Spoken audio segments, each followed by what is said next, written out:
Баршаңызға қайырлы күн, каналыма қош келдіңіздер. Бүгін сіздермен бірге тауық етінен наггетсы жасаймыз.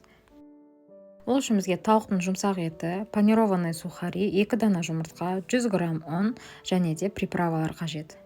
Тұз бұрышын өздеріңіз көз мөлшерімен салсаңыздар болады.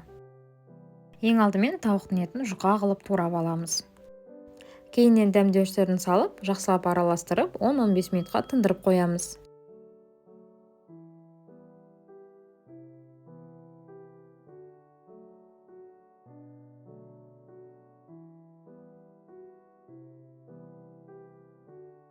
Дәм тұзы әбден сіңген кезде 2 жұмыртқамызды ұнымызды салып жақсылап араластырамыз.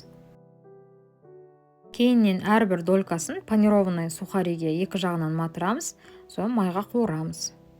Мен білетін наггетсылардың ішіндегі өте жеңіл әрі тез пісатын түрі, сіздерге де жасап көруге кеңес беремін.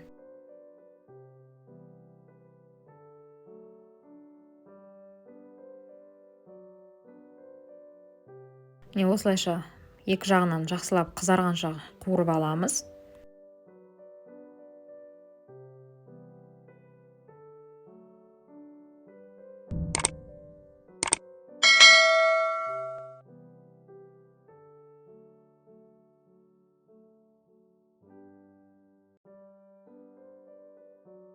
Кез келген дастарханыңыздың дәмін де сәнін де келтіретін наггетсіміз дайын.